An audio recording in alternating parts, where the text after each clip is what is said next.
नमस्कार विद्यार्थी मित्रांनो, जॉग्रफी बाय अवधूत कल्याणे या ऑनलाईन एज्युकेशन जर बघाल तर प्लॅटफॉर्मवरती आणि आपल्या यूट्यूब चॅनलवरती तुमच्या सर्वांचं सहर्ष स्वागत आहे। नुकतीच राज्यसेवा पूर्व परीक्षा 2024 GS1चा पेपर झालाय। GS1च्या पेपरमध्ये बऱ्याच लोकांचं असं म्हणणं होतं की पेपर खूप सोपा होता, पेपर खूप अवघड होता किंवा काय वगैरे, पण प्रश्न जर बघाल तर एकंदर प्रश्न बघाल तर थोडासा वन लाइनर प्रश्न विचारण्याचा कल पेपरमध्ये नक्की दिसतोय। थोडंसं प्रश्नांकडे जाऊयात आणि प्रश्नांवरूनच समजून घेऊयात पेपर सोपा होता का, पेपर थोडासा मॉडरेट होता का, पेपर अवघड होता। ह्या प्रश्नांच्या क्वालिटीकडे जाऊयात।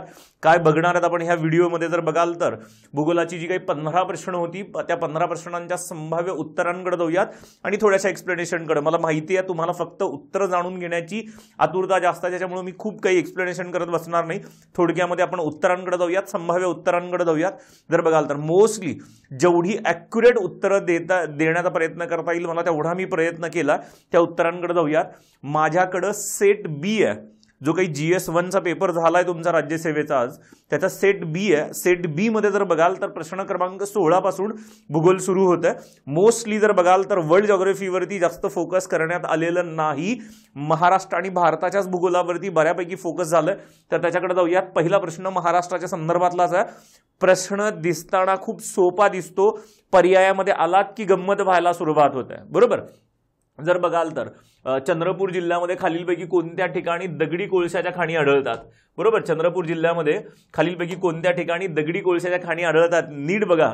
दोन नावं तर इथंच इलिमिनेट, दोन नावं तर तुम्हाला एवढ्यातच कळली की जर बघाल तर घुगुस आणि तेलवासा। ऍक्च्युली जर घुगुस तेलवासा ही चंद्रपूरवाल्या भागामध्ये जस्ट यवतमाळला चिटकून असणारी दगडी कोळशाची खाण आहे, पण घुगुस तेलवासा पण चंद्रपूरमध्ये येतो, चंद्रपूरमध्ये मानतो, ह्याच्यावरती विषय नव्हता।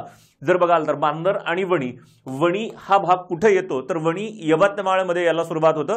बांदर हे क्षेत्र चंद्रपूरमध्ये आहे का तर यस, बांदर हे क्षेत्र चंद्रपूरमध्ये आहे। आणि इथं दगडी कोळशाची खाण आहे का तर यस। A, B आणि C, A, B, C असणारा पर्याय कुठे दिसेल तुम्हाला तर A, B, C असणारा पर्याय क्रमांक 1 मध्ये दिसेल। याचं उत्तर 1 असू शकतं। त्याच्यानंतर दुसऱ्या प्रश्नाकडे जाऊयात। प्रश्न क्रमांक 17, बरोबर। काय विचारलंय बघा नीट, विखुरलेल्या वसाहती विचारलंय, विखुरलेल्या वसाहती, बरोबर। डोंगराळ भागात गवताळ प्रदेश, दाट जंगलांचा प्रदेश, प्राकृतिक पर्यावरणीय प्रतिकूलतेमुळे विखुरलेली वसाहत आढळते 100%। जो भाग दुर्गम प्रदेश आहे, वनव्याप्त प्रदेश आहे, जर बघाल तर जास्त उंच सकल भाग आहे, विशेषतः पर्वतीय भाग, डोंगराळ भाग, वनव्याप्त प्रदेशामध्ये तुम्हाला कुठल्या वसाहती आढळतात तर विखुरलेल्या वसाहती आढळतात। विखुरलेल्या वसाहतीचं सर्वात बेसिक आणि पहिलं वैशिष्ट्य काय, घरं एकमेकांपासून दूर दूर अंतरावरती असतात, घरं आयसोलेटेड असतात, एकटी असतात, तेच विचारलंय। घरांची रचना ही एकाकी स्वरूपाची असते, तर हे बरोबर आहे A आणि B। C स्टेटमेंटकडे गेलात, नदी, डोंगररांगा, रस्ते, रेल्वे मार्ग, घरांचे समूह म्हणलंय, घरांचे समूह। इथं जर बघाल तर विखुरलेल्या वसाहतीमध्ये सिंगल घरं एकमेकांपासून दूर असतात, घरांचे समूह एकमेकांपासून दूर असत नाहीत। जर बघाल तर ही जी काही वसाहत आहे, ही जी काही वसाहत ह्याला आपण काय म्हणतो, स्कॅटर्ड सेटलमेंट म्हणतो किंवा विखुरलेली वसाहत म्हणत नाहीत ह्याला। ही जी काही वैशिष्ट्य आहे विखंडित वसाहतीचा, विखंडित वसाहत। जर बघाल तर फ्रॅगमेंटेड सेटलमेंट म्हणतात त्याला, फ्रॅगमेंटेड सेटलमेंट, विखंडित घरांचे समूह। नाला गेलाय किंवा एखादी नदी गेली आहे तर 20-25 घरं एका बाजूला, 20-25 घरं दुसऱ्या बाजूला, घरांचे समूह वेगळे झालेत। हे तुमच्या विखुरलेल्या वसाहतीचं वैशिष्ट्य नाही। मैदानी भाग तसेच सुपीक मृदेच्या भागात ह्या वसाहती आढळतात नाही। पहिल्या स्टेटमेंटमध्ये सांगितलंय डोंगराळ भाग, गवताळ प्रदेश किंवा वनव्याप्त प्रदेश अशा भागामध्ये तुमच्या विखुरलेल्या वसाहती आढळतात। वैशिष्ट्य आहेत हे विचारलंय A आणि B, फक्त पर्याय क्रमांक 2 ह्याचं उत्तर असायला पाहिजे। त्याच्यानंतर 18व्या प्रश्नाकडे येऊयात। सोपा सिंपल प्रश्न, कोणतं विधान चुकीचं आहे हे ओळखायला विचारलंय, बरोबर। अरबी समुद्रात लक्षद्वीप बेट समूह आहे, माहिती आपल्याला। जर बघाल तर अरबी समुद्रात लक्षद्वीप बेट समूह आहे, जवळजवळ जर बघाल तर 36 बेटांचा समूह हा। भारताची सागरी सरहद किनारपट्टीपासून किती आहे, 12 नॉटिकल माइल्स वरती आहे, 12 नॉटिकल माइल्स। जर बघाल तर 12 नाविक मैल म्हणा किंवा 21.8 किलोमीटर म्हणा, हेही स्टेटमेंट बरोबर आहे। बंगालच्या उपसागरात अंदमान निकोबार बेट समूह आहेत, हेही बरोबर आहे। पण इथं गंमत काय, पाकिस्तान आणि बांगलादेश सोबत भारताची नैसर्गिक सरहद आहे, नैसर्गिक सरहद नाही।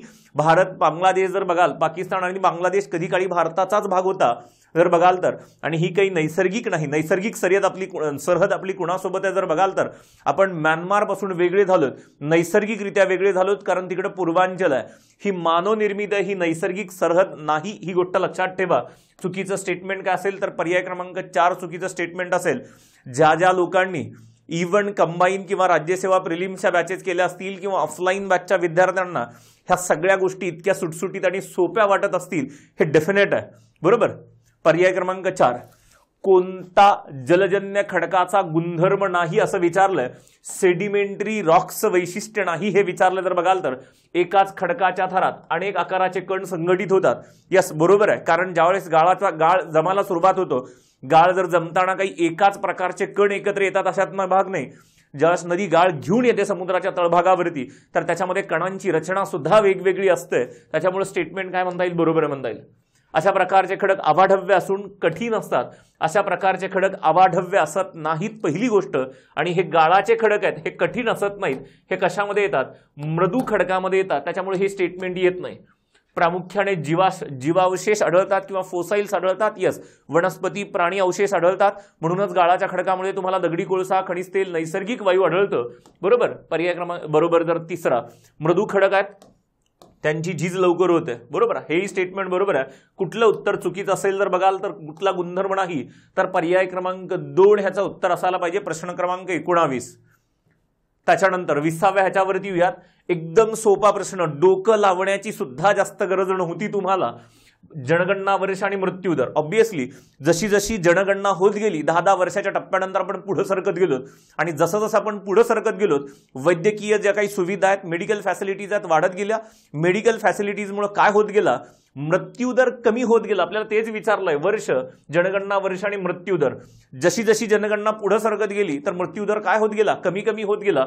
1981ला ह्या दिलेल्या पर्यायामध्ये सर्वात जास्त एक्झॅक्टली गेलात तर 1981च्या जनगणनेमध्ये 14.8 इतका मृत्यूदर होता, त्यांनी 15 दिलंय. बरोबर. 91च्या जनगणनेमध्ये आलात तर 11. 2001च्या जनगणनेमध्ये मृत्यूदर 8, तर 2011च्या जनगणनेमध्ये जर बघाल तर मृत्यूदर 6. म्हणजे सरळ सरळ लाईन आहेत, 1 2 3 4. सरळ सरळ लाईन आहेत, 1 2 3 4. पर्याय क्रमांक काय असेल तर पर्याय क्रमांक 1 ह्याचं उत्तर असेल. जास्त विचार करण्याची गरज नव्हती तुम्हाला ह्या प्रश्नामध्ये. सोपा, सिंपल, सरळ, साधा प्रश्न जर बघाल तर. त्याच्यानंतर राज्यसेवा पूर्व परीक्षा झाली आहे. राज्यसेवा मुख्य परीक्षेची काळजी करा. आता पूर्व परीक्षेचं टेन्शन सोडा. 2-4 दिवसांनी आयोग की देईल किंवा काय, आपणही संभाव्य उत्तर देतो. ह्याच्यावरून तुम्हाला बेसिक अंदाज येईल की तुमच्या राज्यसेवेच्या प्रिलिम्सचा निकाल 100% पॉझिटिव्ह यायला पाहिजे. बरोबर. ज्यांना वाटतंय आता मेन्सच्या तयारीला लागलं पाहिजे, आपण उद्यापासूनच मेन्सच्या तयारीला लागलं पाहिजे, त्या लोकांसाठी संपूर्ण भूगोल अत्यंत सोप्या, साध्या, सरळ भाषेमध्ये, सुटसुटीत कंटेंटमध्ये निर्माण केलेली ही राज्यसेवा मुख्य परीक्षा 2024 साठीची बॅच आहे. जशी ऑब्जेक्टिव्ह पॅटर्ननुसार जर चालणारी ही बॅच आहे जर बघाल तर साधारणतः ह्या बॅचमध्ये 70 ते 75 लेक्चर्स आहेत. 2.1 सिलेबसचा तुमच्या मध्ये आणि 2.8 पर्यंतचे सगळे टॉपिक्स तुम्हाला कव्हर झालेले दिसतील ह्याच्यामध्ये जर बघाल तर. आणि अत्यंत किरकोळ माफक फीसमध्ये जर बघाल तर ही बॅच उपलब्ध आहे. सोबत ज्या लोकांना आता वाटतंय की आपण ग्रुप बी आणि ग्रुप सी कडे फोकस केलं पाहिजे त्यांच्यासाठी सुद्धा रिव्हिजन बॅच आहे. ज्या लोकांनी आपली ब्रह्मास्त्र असेल, वन डे रिव्हिजन बॅच राज्यसेवेची केली असेल त्यांना हमखास भूगोलाच्या याच्यामध्ये फायदा झाला असेल. सेम त्याच पद्धतीने तुम्हाला जर वाटत असेल की ग्रुप बी आणि ग्रुप सीच्या परीक्षेमध्ये आपल्याला भूगोलाच्या प्रश्नांमध्ये हमखास फायदा झाला असेल, फायदा झाला पाहिजे, तर त्यांच्यासाठी ही ग्रुप बी आणि ग्रुप सीची वन डे रिव्हिजन बॅच साधारणतः 12 ते 13 तासांमध्ये, तासाबद्दल बोलतोय मी, लेक्चर्स कदाचित जास्त असू शकतात पण जवळजवळ सगळा तुम्ही क्युम्युलेटिव्ह टाइम जर मोजला, एकत्रित टाइम मोजला तर तो हार्डली 12-13 तासामध्ये, म्हणजे एका दिवसामध्ये वन डे मध्ये तुमचा सगळा जॉग्राफी जर बघाल तर रिवाइज होईल, महाराष्ट्र, भारत. आणि सोबत आपण काय घेणार आहेत तर काही सोडवायला तुम्हाला प्रिव्हियस इयर क्वेश्चन्स तुम्हाला देणार आहेत ह्याच्यामध्ये, किंवा काही प्रश्न असतील त्या प्रश्नांकडे सुद्धा जाणार आपण ह्या बॅचमध्ये. ही बॅच जर बघाल तर ऑनलाईन बॅच आहे. ह्या दोन्ही बॅच ऑनलाईन आपल्या ॲपवरती उपलब्ध आहेत. जॉग्राफी बाय अवधूत कल्याणे या ॲपवरती तुम्हाला ह्या सगळ्या बॅचेस उपलब्ध दिसतील. ॲप डाउनलोड करा, इन्स्टॉल करा आणि ज्यांना ज्या पद्धतीची गरज आहे त्यांनी त्या बॅचला सबस्क्राईब करा 100% जर बघाल तर. पुढे जाऊयात, प्रश्न क्रमांक 21व्याकडे जाऊयात. कोणता नागरी वस्तीचा आकृतिबंध नाही? नागरी वस्ती बॅचमध्ये शिकलोय, बॅचच्या लोकांना नीट बघा. ऑफलाईन ऑनलाईन सगळ्या बॅचमध्ये शिकलोय, पण ह्या नागरी वसाहतींचे प्रकार शिकलोय. शहरी वसाहती किंवा ग्रामीण वसाहतीचे शिकलोय. बुद्धिबळाच्या पाटासारखे ज्यावेळेस दोन नॅशनल हायवे रेल्वे मार्ग एखाद्या ठिकाणी क्रॉस करत असतील तर त्या ठिकाणी निर्माण होणारी वसाहत कुठली असेल? बुद्धिबळ. वर्तुळाकार वसाहत एखाद्या ठिकाणी एखादा प्रचंड महत्त्वाचा रस्ता जात असेल, समृद्धी महामार्गासारखा रस्ता जात असेल तर रस्त्यांच्या दोन्ही बाजूला निर्माण होणाऱ्या वसाहती रेषाकृती एखाद्या वर्तुळाकार आकारामध्ये निर्माण होणारी वसाहत कुठली असेल? नागरी वसाहत असू शकते. पण एखादी नागरी वसाहत विस्कळीत असू शकत नाही, जर बघाल तर डिस्पर्ट असू शकत नाही. ही गोष्ट लक्षात ठेवा. ही नागरी वसाहत आहे. नागरी वसाहतीला काही ना काहीतरी नियोजन असतं, प्लॅन असतो, प्लॅन सेटलमेंट असते ती. ही विस्कळीत असू शकत नाही. तर पर्याय क्रमांक काय असेल? पर्याय क्रमांक 3 उत्तर असेल 21 साठी. 22व्या प्रश्नाकडे जाऊयात. एकदम हाही सोपा प्रश्न होता. एका बाजूला देश आणि दुसऱ्या बाजूला दुसऱ्या देशातले राष्ट्रीय उद्यान विचारलेत. बरोबर. भारतामध्ये पहिलं जर बघाल तर भारताला पहिलं राष्ट्रीय उद्यान जिम कार्बेट कुणाला पण माहिती आहे, 1936 मध्ये निर्माण झालेलं जर बघाल आता उत्तराखंडमध्ये येणारं जिम कार्बेट. इक्वेडोर आहे. युएसए मध्ये जर बघाल तर ग्रँड कॅनियन नावाचा नॅशनल पार्क आहे. ऑस्ट्रेलिया ग्रेट बॅरियर रीफ, ऑस्ट्रेलियाच्या ईशान्य बाजूला जर बघाल तर ग्रेट बॅरियर रीफ दिसेल, कोरल रीफचा प्रकार आहे हा. आणि इक्वेडोर कोण असेल तर तुमचा गॅलापागोस नावाचं ठिकाण आहे, तिथे तुम्हाला नॅशनल पार्क दिसायला सुरुवात होईल.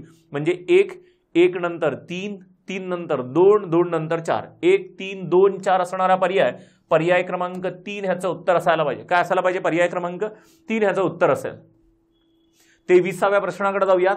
दिलेल्या पर्यायातील संयुक्त संस्थानातील म्हणजे युएसए जर बघाल तर अमेरिकेतली सर्वात लांब नदी कोणती? अमेरिकेमध्ये गेलात तर अमेरिकेमधली सर्वात लांब नदी कुठली दिसेल तुम्हाला? मिसौरी नावाची नदी दिसेल, मिसौरी. पण ही पर्यायामध्ये नाही. Colombia, Hudson, snake. मिसौरी नंतर सर्वात लांब कोण असेल तर मिसिसिपी नावाची नदी आहे, मिसिसिपी नावाची नदी. जर तुम्ही वन डे मॅच केली असेल, वन डे मॅचमध्ये सरळ सरळ जगातल्या लांब नद्या दिल्या होत्या मी तुम्हाला. जगातल्या लांब नद्यांमध्ये जर बघाल तर तुम्हाला सुरुवातीला मिसौरी दिसेल, त्याच्यानंतर मिसिसिपी नावाची नदी दिसेल. पहिल्या 10 नद्यांची नावं दिली होती, त्याच्यामध्ये हे आहे का बघा एकदा जोड. जर बघाल तर पर्याय क्रमांक काय दिसेल? पर्याय क्रमांक 1 23 साठी. 24व्या प्रश्नाकडे जाऊयात. महाराष्ट्राच्या लोकसंख्येवरती प्रश्न आहे. महाराष्ट्राच्या लोकसंख्येवरती. महाराष्ट्राच्या बाबतीत जर बघाल 2011च्या जनगणनेनुसार कोणती विधानं बरोबर आहेत? राईट स्टेटमेंट कोणाला विचारलंय?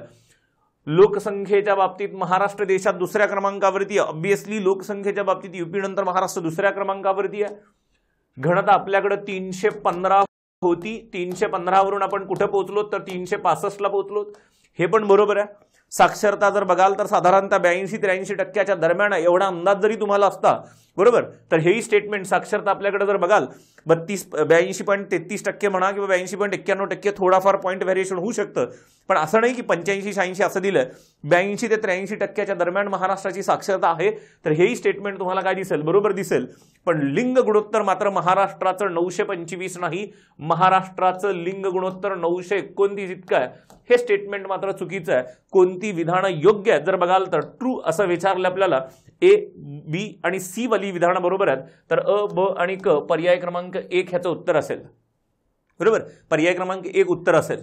लोकसंख्या खूप अत्यंत मजेशीर पद्धतीने आपण लोकसंख्या शिकले प्रत्येक बॅचमध्ये. लेक्चर बघा एकदा. युट्यूबला सुद्धा आपलं लेक्चर उपलब्ध आहे महाराष्ट्राच्या लोकसंख्येवरती. कोणती सिंधू नदीची उपनदी नाही म्हणलं जर बघाल तर अत्यंत सोपा पर्याय. पुन्हा दक्षिण बाजूला आलात तर तुम्हाला झेलम, चिनाब, रावी, बियास, सतलज नावाच्या नद्या दिसतील. चिनाब आहे, बियास आहे, रावी आहे. कोण नाहीये जर बघाल तर तुमची सोन नदी, तुमच्या सिंधू नदीची उपनदी नाही. सोन म्हणा किंवा शोण नदी म्हणा, ही कुणाची उपनदी आहे जर बघाल तर गंगा नदीची दक्षिण बाजूने येऊन मिळणारी उपनदी आहे. ही गोष्ट माहिती असू द्या. कोण नाही तर सोन नदी, सिंधू नदीची उपनदी नाही.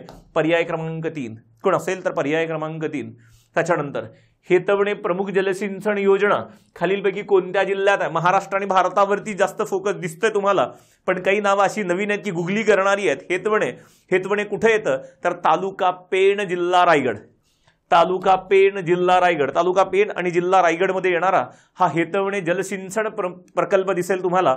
पर्याय क्रमांक काय दिसेल तर पर्याय क्रमांक 4 उत्तर दिसेल. प्रश्न क्रमांक 26 पर्याय क्रमांक 4 इथं. त्याच्यानंतर महाराष्ट्रात कोणत्या प्रकारच्या जलप्रणाली आढळतात? महाराष्ट्रामध्ये बघाल वृक्षाकार प्रकारची जलप्रणाली आढळते. ज्यावेळेस उपनद्या मुख्य नदीला जाऊन मिळतात जर बघाल तर झाडाच्या फांद्यासारखी रचना दिसायला सुरुवात होते, आपण त्याला वृक्षाकार म्हणतो. त्याच्यानंतर समांतर जलप्रणाली आढळते. महाराष्ट्रामध्ये जाळीदार जलप्रणाली सहसा आढळताना दिसत नाही. समांतर जलप्रणाली कोकणामध्ये दिसेल तुम्हाला. जाळीदार जलप्रणालीचा अर्थ काय? मुख्य नदी आहे आणि ह्या मुख्य नदीला डायरेक्टली जर बघाल तर काटकोनामध्ये नद्या येऊन मिळायला सुरुवात होतात. जनरली अशी नदी प्रणाली महाराष्ट्रामध्ये दिसत नाही. जर हा पर्याय आपण इलिमिनेट केला जर बघाल तर ए बी असा असणारा कुठेही पर्याय नाही, पण ए बी आणि सी असणारा पर्याय मात्र दिसतो आपल्याला. ए बी आणि सी असणारा पर्याय कोण असेल तर पर्याय क्रमांक 1 असेल. याचं संभाव्य उत्तर काय असेल तर पर्याय क्रमांक 1 ए बी आणि सी वाली गोष्ट महाराष्ट्रामध्ये अशा प्रकारची नदी प्रणाली दिसायला सुरुवात होते आपल्याला. त्याच्यानंतर कोणत्या घटकांच्या माध्यमातून जर बघाल तर आणखी एक जाळीदार जलप्रणाली जनरली कुठे दिसते तुम्हाला जर बघाल तर ज्या ठिकाणी कठीण आणि खडक मृदू खडकांची रचना अशा भागामध्ये दिसते. हिमालयातून येणाऱ्या मुख्य नद्या आणि त्यांना येऊन मिळणाऱ्या उपनद्या, काही उपनद्या डायरेक्ट उत्तरेकडून येणाऱ्या, हिमालयातून उत्तरेकडून येणाऱ्या उपनद्या मुख्य नदीला काटकोनामध्ये येऊन मिळतात. अशा ठिकाणी तुम्हाला जाळीदार जलप्रणाली दिसते. महाराष्ट्रात अशा प्रकारच्या जलप्रणालीचा सहसा अभाव दिसतो. त्याच्यामुळे ए बी आणि सी कोण असेल तर तुमचा वरीलपैकी येणार नाही. त्याच्यानंतर ए बी आणि सी पर्याय क्रमांक 1. इथं थोडासा नवीन प्रश्न मासेमारीच्या भागावरती, कोणत्या घटकांच्या माध्यमातून मासेमारी विकास कार्यक्रम प्रभावीपणे राबवला जाईल. मासेमारी विकास कार्यक्रम राबवायचा आहे तुम्हाला. नीट लक्ष बघा, प्रश्नामध्येच उत्तर लपलंय. प्रश्नामध्ये नीट प्रश्न वाचा. मासेमारी विकास कार्यक्रम प्रभावीपणे राबवला जावा. ऑब्व्हियसली भारतीय मत्स्यपालन सर्वेक्षण जर बघाल तर समुद्राच्या भागामध्ये कोणत्या भागामध्ये मासेमारी करावी, किती खोलीपर्यंत मासेमारी करावी, कोणत्या खोलीपर्यंत तुम्हाला माशांची संख्या जास्त आढळेल हे कोण सांगू शकतं तर हे भारतीय मत्स्यपालन सर्वेक्षण मंडळ सांगू शकतं. सोबत राष्ट्रीय मत्स्यपालन विकास मंडळ हे सुद्धा तुमच्या मासेमारीच्या विकासासाठी गरजेचं आहे. दुसरी गोष्ट, तुम्हाला मासेमारीचा विकास करायचा आहे तर त्याच्यासाठी मासेमारीची बंदरं तुम्हाला विकसित करावी लागतील. पण मांस बाजारपेठ मीठ जर बघाल तर तुम्ही जर चांगल्या प्रकारची मासेमारी निर्माण केली, चांगल्या मोठ्या प्रमाणात मासेमारी निर्माण केली जर बघाल तर बाजारपेठच का तुम्ही एक्सपोर्ट सुद्धा करू शकता. बाजारपेठ हे एवढा प्रमुख मुद्दा नाही. कशासाठी? मासेमारीचा विकास करण्यासाठी. बरोबर, मासेमारीचा विकास करण्यासाठी मांस हे आणि शब्द थोडासा कन्फ्युजिंग आहे. मांस बाजारपेठ, मांस किंवा मीट मध्ये खूप साऱ्या गोष्टी येऊ शकतात. फक्त माशांचीच बाजारपेठ असं नाही, मासोडी बाजारपेठ नाहीये ती, मांस बाजारपेठ किंवा मीट मार्केटिंग असं म्हणतात. त्याच्यामुळं हे सहसा येणार नाही ह्याच्यामध्ये मासेमारी. ए बी सी अशी गोष्ट येऊ शकते. ए बी सी असणारा पर्याय कुठे दिसतोय तुम्हाला तर पर्याय क्रमांक 3 मध्ये दिसतोय. ए बी सी असा पर्याय तुम्हाला कुठे दिसतोय तर पर्याय क्रमांक सी मध्ये दिसू शकतंय. ही गोष्ट थोडीशी लक्ष करण्यासारखी आहे. 28व्या प्रश्नाचं संभाव्य उत्तर काय असेल तर पर्याय क्रमांक 3. त्याच्यानंतर हा ये प्रश्न बघा, हा तर सरळ एनसीईआरटी मधला आहे. 10वीच्या एनसीईआरटी मधला प्रश्न हा. सखोल उदरनिर्वाहक शेती. उदरनिर्वाहक शेती ह्याचा अर्थ काय नीट समजून घ्या. सखोल उदरनिर्वाहक शेतीचा अर्थ काय, तुम्ही सर्वस्वी कशावरती अवलंबून आहात, शेतीवरती अवलंबून आहात. ज्या भागामध्ये लोकसंख्या खूप आहे आणि शेतीचं क्षेत्र कमी झालंय. फॉर एक्झाम्पल, वडील आहेत, वडिलांना 5 एकर शेती आहे आणि 5 एकर शेती असणाऱ्या जर बघाल तर आणि त्या वडिलांना 5 मुलं आहेत, एक एकर मध्ये गेली, 1 एकर शेतीचं क्षेत्र झालं आणि मी मोस्टली त्या शेतीवरती अवलंबून आहात. अशा शेतीची काय वैशिष्ट्य जर बघाल तर सखोल लागवड केली जाते, इंटेन्सिव्ह कल्टिवेशन केलं जातं. तर यस, जेवढा काही छोटासा लहान एरिया त्या भागामध्ये जर बघाल तर मोठ्या प्रमाणात पीक घेण्याचा प्रयत्न करता तुम्ही, सखोल लागवड केली जाते, हे ठीक आहे, हे बरोबर आहे जर बघाल तर. आणि वैशिष्ट्य नाहीत असं विचारलंय, प्रश्न नीट वाचा, कोणती वैशिष्ट्य नाहीत हे वैशिष्ट्य, सखोल लागवड किंवा इंटेन्सिव्ह कल्टिवेशन केलं जातं हे ठीक आहे, बरोबर. शेतीला जर बघाल पशुपालन पूरक व्यवसाय केला जातो, मग ती उदरनिर्वाहक शेती राहत नाही. ज्याचा अर्थ काय, तुम्ही सर्वस्वी त्या शेतीवरती अवलंबून आहात. इथं जर बघाल तर animal husbandry is complementary to business to agriculture असं होत नाही. इंटेन्सिव्ह ह्याच्यामध्ये जर बघाल उदरनिर्वाहक शेतीमध्ये असं होत नाही. शेतीचा विस्तीर्ण आकार शक्यच नाही. 5 एकर शेती आणि त्याच्यामध्ये 5 भाऊ आहेत, 1 एकर शेती आली तर विस्तीर्ण आकार झाला कुठून, उलट अशा शेतींमध्ये आकार लहान व्हायला सुरुवात होतो. हेही वैशिष्ट्य नाही. आणि दर हेक्टरी कमाल उत्पादकता, कधी क्षेत्रच 1 हेक्टरपेक्षा कमी असेल तर तिथेही कमाल उत्पादकता असत नाही. जर बघाल हेक्टरी उत्पादकता कमाल येऊ शकते कधी, जर तुम्ही खतांचा वापर मोठ्या प्रमाणात करत असाल, शेतीचं यांत्रिकीकरण करत असाल किंवा काय वगैरे. पण इथे यांत्रिकीकरणाला खूप कमी स्कोप असतो, त्याच्यामुळे इथेही दर हेक्टरी कमाल उत्पादकता असण्याची शक्यता खूप कमी असते. ही वैशिष्ट्य नाहीत आणि हेच विचारले आपल्याला. म्हणजे बी सी आणि डी असणारा पर्याय कुठे दिसतोय तर बी सी डी असणारा पर्याय तुम्हाला वैशिष्ट्य नाहीत, फक्त इंटेन्सिव्ह कल्टिवेशन हे वैशिष्ट्य दिसतं ह्याच्यामध्ये. ह्याची वैशिष्ट्य काय, लहान आकार आहे शेतीचा किंवा काय वगैरे, लेबर इंटेन्सिव्ह आहेत, फॅमिली मधला शेतकरी. आणि आता 1 एकर शेती आहे तर मजूर परवडतील का, नाही, तर 1 एकर शेतीमध्ये घरचीच माणसं राबायला सुरुवात करतात. ही वैशिष्ट्य आपल्याला नाहीत असं विचारलंय तर कोण असेल, ए ए सोडून दिलं तर बी सी डी हे तिचे वैशिष्ट्य असतील. प्रश्न क्रमांक 29 पर्याय 4 संभाव्य उत्तर. 30व्या प्रश्नाकडे जाऊयात. अत्यंत सोपा, पुन्हा लोकसंख्येचा प्रश्न बराच वेळेस विचारून झालेला. 2011च्या जनगणनेनुसार योग्य पर्याय निवडा असं म्हणतंय. 2011च्या अंतिम जनगणनेनुसार महाराष्ट्रात लोकसंख्येची सर्वात जास्त गणता, पॉप्युलेशन डेन्सिटी मुंबई उपनगर जिल्ह्याची ऑब्विसली 20,980 इतकी मुंबई उपनगरच्या लोकसंख्येची गणता आहे आणि ती हायेस्ट आहे. त्याच्यानंतर मुंबई शहर आहेत 2 नंबरला 19,652 वगैरे. ही तोंडपाठ झाली असेल बॅचच्या लोकांना, ही गोष्ट तोंडपाठ असेल, तोंडपाठ आकड्यासहित तोंडपाठ असेल जर बघाल तर. त्याच्यानंतर 2011च्या अंतिम जनगणनेनुसार महाराष्ट्रात लोकसंख्येच्या गणनेत कोल्हापूर जिल्ह्याचा 5वा क्रमांक लागतो. Kolhapur, yes obviously.